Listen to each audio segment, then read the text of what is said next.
Buenas tardes. Bienvenidos a todos. Good afternoon and welcome. My name is Salvador Gimeno and I am responsible of business development for machine learning and artificial intelligence in SAP for Latin America. I'm asked very often, what do you do in your job? Business development. And coming back to what was said this morning, what Nicolas said in particular, this morning he talked about ecosystems. So I'll tell you that what I do in my job is to create the conditions in the ecosystem so that the various players start interacting using machine learning and artificial intelligence. On the one hand, we work with our clients to understand their problems and see how through these technologies we can solve them.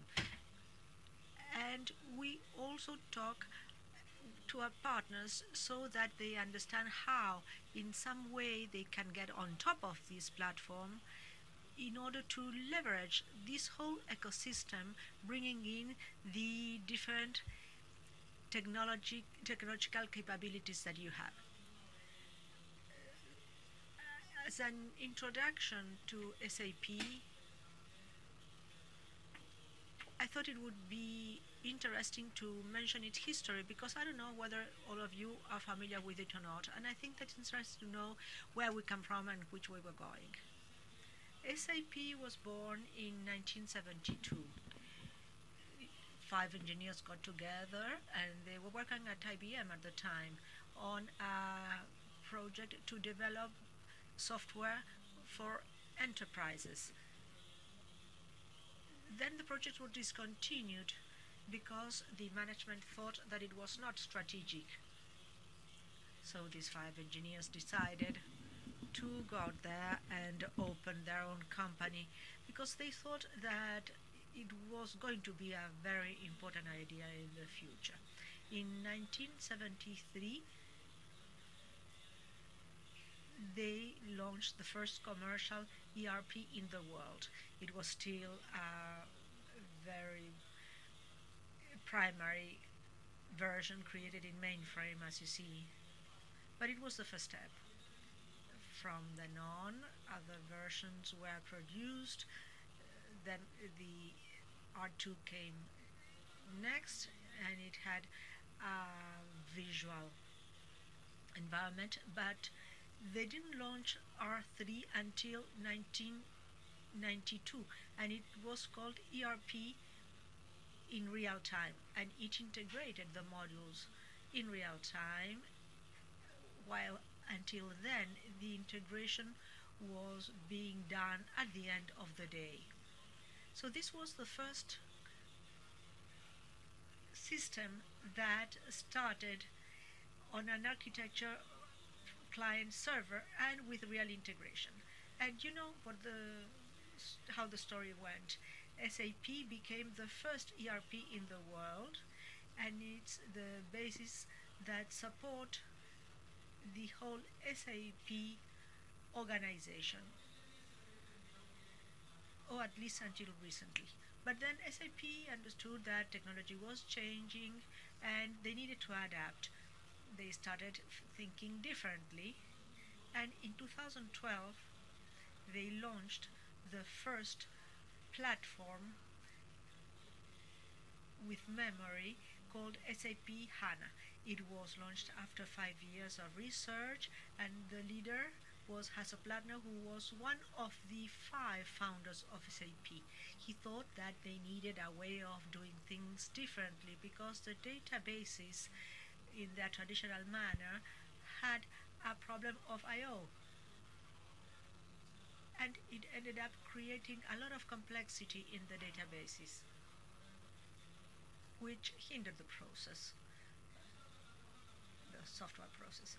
So they launched this first platform which is in memory and also brings together a transactional and analytic system and an analytic system in the same databases.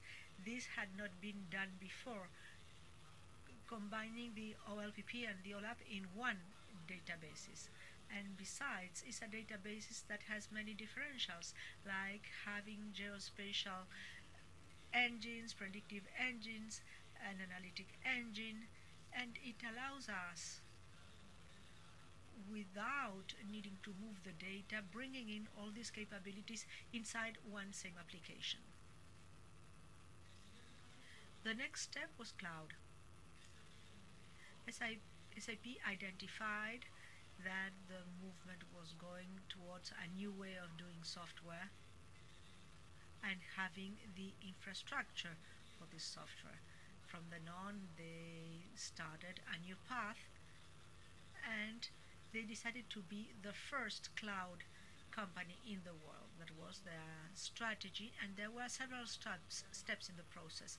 They created a cloud platform called SAP Cloud Platform, which was somehow the basis of the support for the rest. And they bought several software companies as servers for some strategic areas like clients, suppliers, traveling, and human resources.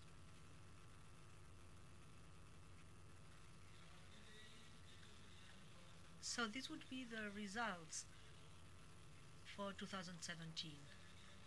SAP has 404,000 customers, almost 18,000 partners, 93,000 employees, and you see here the revenues for 2017. It would be interesting to know more about the history of SAP. I think it's related to the perspective that all of these products we've seen are opportunities. They are opportunities for Genexus in order to develop platforms, because all of these have a lot of needs, as Eugenio said during the previous session. They need to develop softwares and develop applications and do it in a most simple manner. This year, as Eugenio also said, SAP once again changes its strategy. This year it's been called the Intelligent Enterprise Strategy. This strategy brings together all of these disruptive technologies. The Internet of Things, machine learning, artificial intelligence, blockchain, so that the platform consumes them and create applications, but also all these applications should be inside the software, and that's the big differential for SAP. Firstly, because SAP is the owner of these applications, so in some way no one knows better the inside of these applications than SAP, and this will allow SAP to embrace all these technologies and put them in applications that will be released along a roadmap during the next 5 years. Here we see the pillars of the platforms. And when we talk about intelligent platform, we have to double click SAP Cloud Platform. It's very important because it's a platform that has huge possibilities for the Genexus community. SAP Cloud Platform is basically a cloud platform for the development of applications. We have on the one hand the design time, and on the other hand the place where we will be able to run the applications. When we talk about the languages that are supported by this platform, as you see, there is a distribution of Cloud Foundry. Therefore, we are going to have Java, HTML, JavaScript, etc. Since it's a runtime platform, it will have all of the services that will allow us to execute the applications. On the one hand, it's services of databases, and there will be different kinds of databases. For example, on the one hand, Hana, and in memory, big data services That's basically Hadoop distribution as a service, as a cloud service. Then we will have other databases, and finally the transactional capacity of blockchain through a cloud service. It will also have integration services and user interface services with Fiori and others such as IoT, machine learning, artificial intelligence, etc. All of these services that we see here in orange are the ones that were added as the last step of the intelligent enterprise. And this is what we know as SAP Leonardo. SAP Leonardo are the services within SAP Cloud Platform that correspond to emerging technologies. So what would be the advantage in this case for a client to go through Leonardo with these technologies? The advantage will always be integration. At the end of the day, if we think of having these capabilities as commodities, the most important thing is the capacity of integrating them inside the software. So for those clients who use SAP, it's unarguable that Leonardo will offer many more advantages. Plus, this platform is not static. It has a whole roadmap. So it's a platform that technologically, as we see in the picture, has inside a whole roadmap for the content of the industry and the contents of the processes that will bring a lot of technologies to the enterprise. Now, with regard to machine learning, which is the subject of this presentation, if we double click on machine learning, we will see these 4 pillars, which are aligned to the picture we saw before about intelligent enterprise. What does machine learning offer to the client? Intelligent services, intelligent applications, which are the machine learning services that are inside the applications as for Hana, Concursor, etc. Secondly, there is the capacity for the clients to create their own applications, and we will have 2 possibilities. One that is easier for all public, that in this case will be a library of ready-to-use services,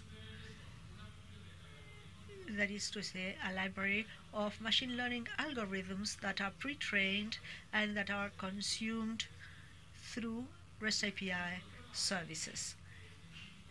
If, on the other hand, there are data scientists that can create applications using TensorFlow or Python or other technologies, they will be able to create these models of artificial intelligence and bring them to the infrastructure of SAP Cloud Platform of Machine Learning Foundation so as to train the models. Because the complexity with artificial intelligence and machine learning is not to create the model but to train it, because it requires an infrastructure with GPU that are differential. And that's what we offer with this platform. Finally, we have to talk about the conversational platform as a 4th pillar. It includes the chatbot, the processing of natural language, and similar things.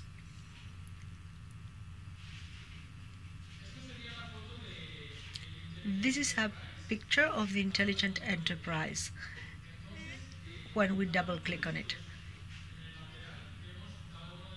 On the side, we see each one of the systems, which are the ones we saw in the cloud picture. They are all the result of the cloud strategy of SAP. It's all the software as a service systems, human resources, for example, and others for third parties services. Ariba, which is for suppliers, and C for Hana, which is the system for clients, the new CRM, travel services, invoicing, manufacturing, and supply chain, and S for Hana, which is the new ERP version. On the horizontal axis, we see the roadmap of the applications that are going to be released during the coming years. The roadmap is much larger than what we see here. This is just an example. But it helps you to understand the concept of intelligent enterprise. Basically, it's a series of applications and facilities that will be included in these systems. And I brought you an example for you to understand better what this is about. This system or this application is called Service Ticket Intelligence. It's about accelerating service tickets, which are what? Well, it's the classic help desk where we receive tickets from clients or internal tickets from the Human Resources Department or IT, and they can arrive by chat, by chatbot, by email, or through our own web, etc. So it's about making more agile the processing of these tickets. Instead of having one person reading the ticket, understanding what it is, and seeing who should receive it, etc., it's the algorithm that does this work. So again, it's artificial intelligence that replaces the person. We put all the historical tickets where we have the message, which will be the problem, and then the response, how they were categorized and what was the response. From then on, a neural network is trained, and it will be the basis of the model, so that when any new ticket arrives, the network will return a category and the appropriate response for this problem. Let me give you an example. This is a classical ticket. We see here the ticket, or in this case the text that the client wrote, and on the right hand side we see the result of the algorithm that tells us the priority of the ticket, the kind of client, that is his category, and the category. Once all this has been identified, it's going to be queued, that will be dispatched to the relevant division. Once it gets there, it's going to be opened by a person, and there this person receives a suggestion. On the left hand side, we see the 3 suggestions that the algorithm indicates.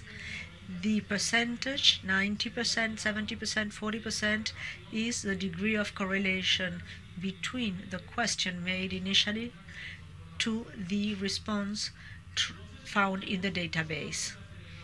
As we see, the onboarding part was accelerated, was sped up, but also when a person receives a problem, this person receives a solution at the same time. So the only thing left to do is to read the proposals, and the one deemed more adequate is selected, and the response goes directly to the initial message, the email, that where it can be modified, and finally the message is delivered to the user. This is an example then of a machine learning service that is embedded in the application.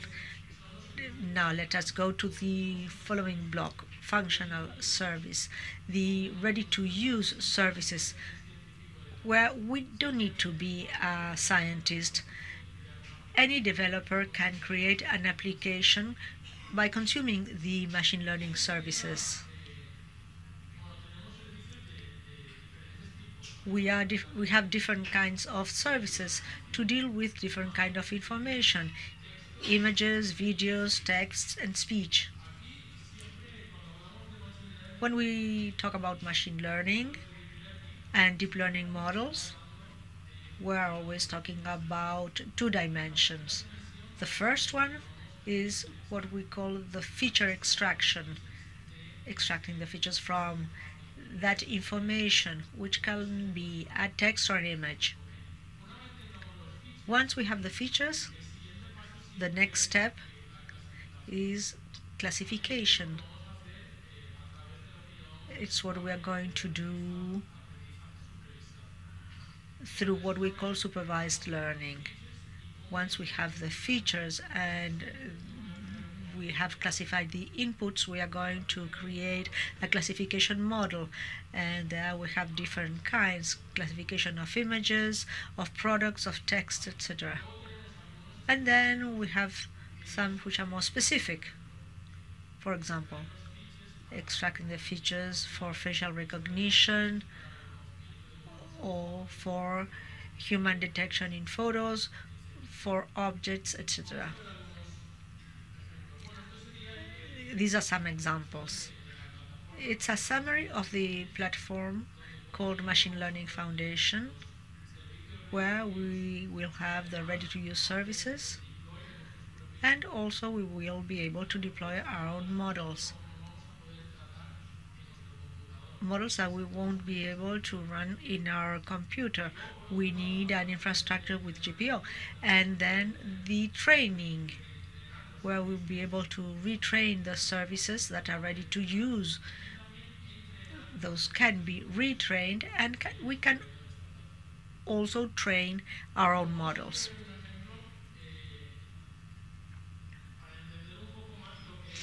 This is an example that will help you understand the APIs. This is the platform for API Hub, where we have all the machine learning services for SAP. It's free, anyone can create it on this website, and this is a list of all the services. When we get into any service, we see the API endpoint, which is the endpoint for the service.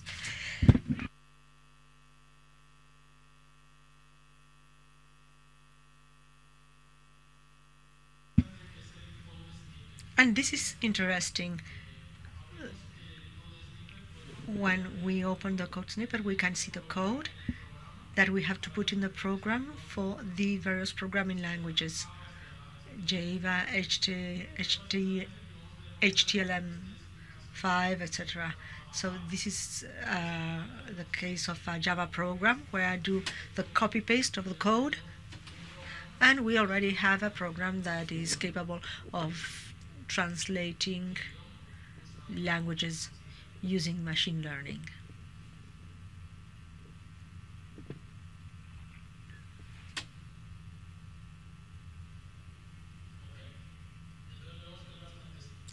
So as you see, it's quite simple.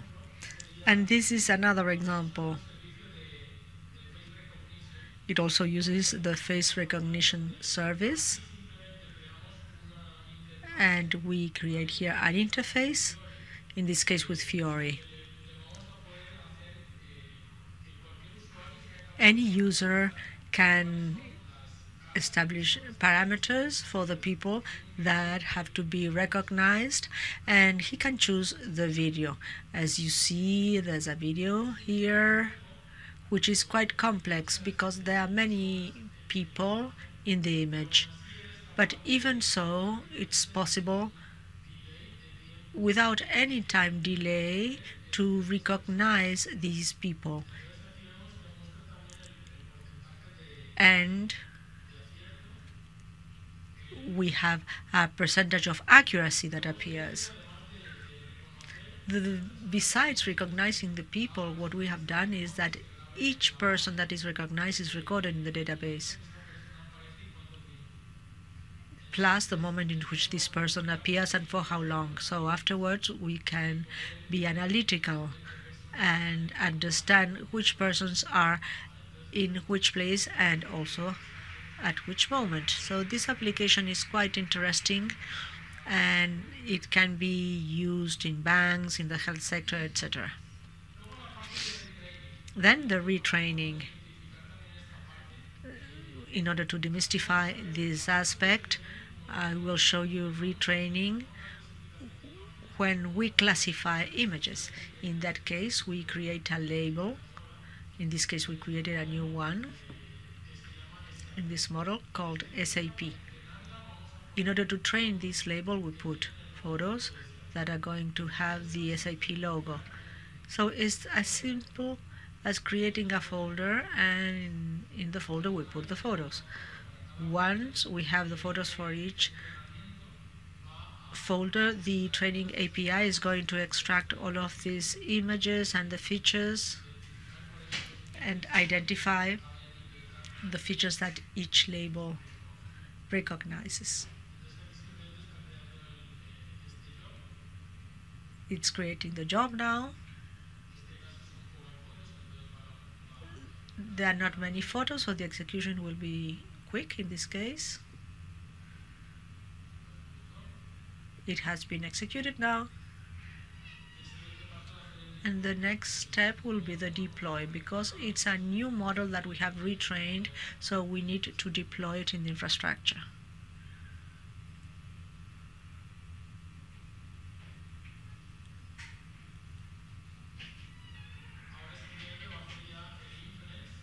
And now it's going to do the test. So we are going to choose an image that's outside the training images, and we see how the identification and the classification in the SAP label are very fast.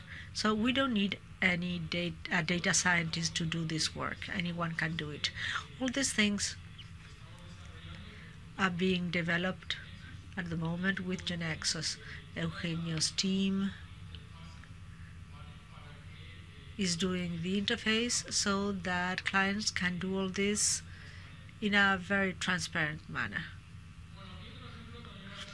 This is another interesting example from another service, which is the detection of objects.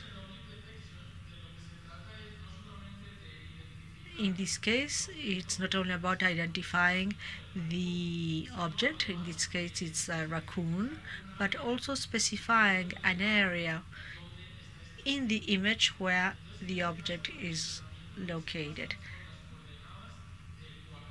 So information is given about the part of the square where the photo is located. We have an archive, a file that we are going to upload with the retraining API. Here we're going to put the name of the model.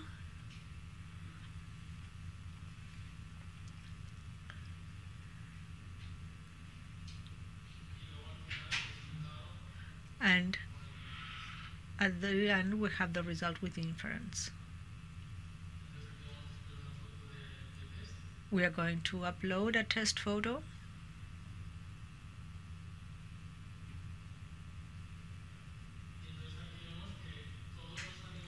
And we see that all of the animals of this class that have been detected in the photo are highlighted with a colored square, and the percentage of accuracy is also given.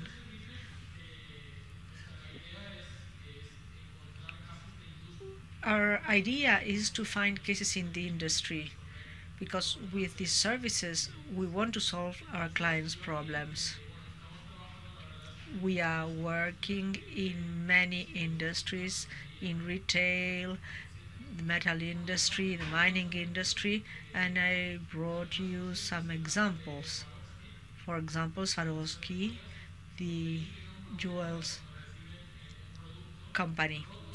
The problem is that when they receive a broken product, they have a difficulty in indicating the SKU of the product. So we developed a model. They just take a photo of the product and they can find this product in their images catalog database. This is an interesting case, and they are already running this service. This is a Brazilian mining company. We wanted to make more efficient the process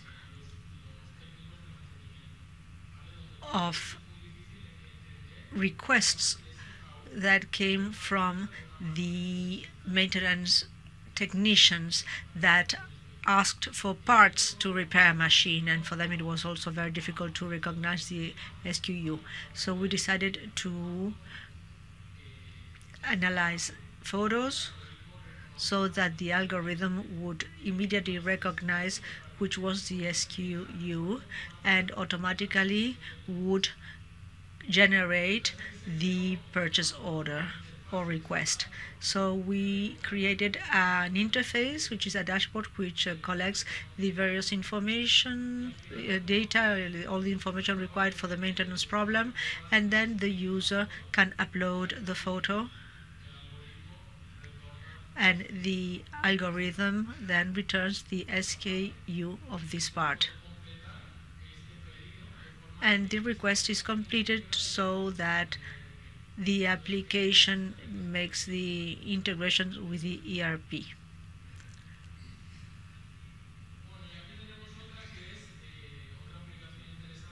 This is another interesting application. Daimler wanted to create an application that would allow users to put a photo of their cars, identify the car, and then here we have the configuration of the cars. This is a concept test.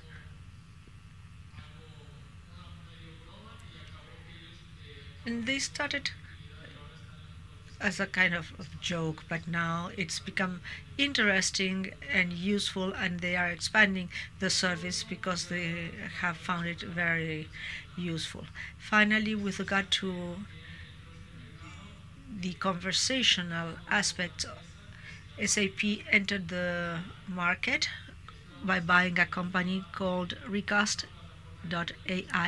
and it's a chatbot platform that covers everything from construction to connectivity and to analysis. It's a platform that's available in every language, so we can create a chatbot in English, French, Spanish, German, Portuguese, up to less frequent languages such as Hindi, and it has connectivity with the RM systems. So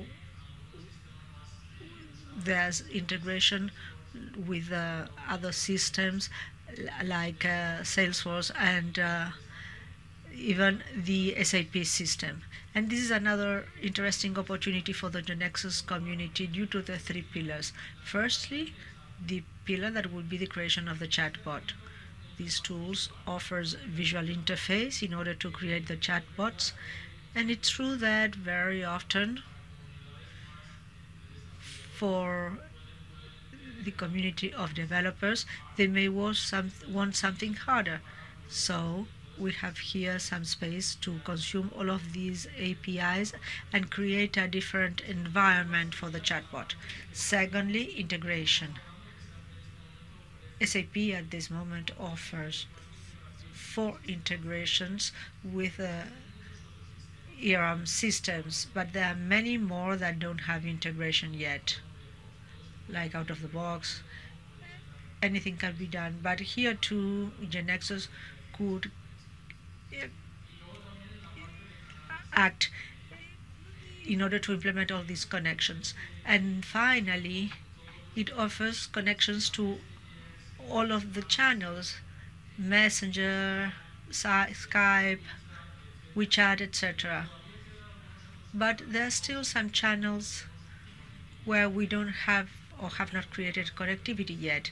It can be done, but SAP has not done it yet. For example, WhatsApp. So again, there's a window of opportunity that is quite interesting for the community. And with regard to some examples of users we are doing, it's not about guiding clients. We can also use the chatbot for internal clients such as human resources or IT, because there are many questions that can be replied through the chatbot. And finally, the chatbot can be used as a commercial assistant, especially for e-commerce platforms. When the client enters the platform, and many often it is different, it's difficult to understand the product. We spend 1 hour and we still don't understand the difference between a product and the next. So once again, the chatbot is a useful tool to help these clients and guide them in a more interactive manner towards the product that is better adapted to their needs. So, to sum up, let me show you some pictures of the new opportunities, the work we are doing with partners, Genexus among them. But there are many partners that are getting on this platform because they understand that it's relevant and that it opens the way to many clients throughout the world. I invite, therefore, the whole community, and I hope that this presentation has been interesting for you. These are some links, there are various courses, and access to these platforms is free of charge, so you can create your own users and start building the chatbots or playing with these machine learning services. And with this, I wish you a very good week. Thank you.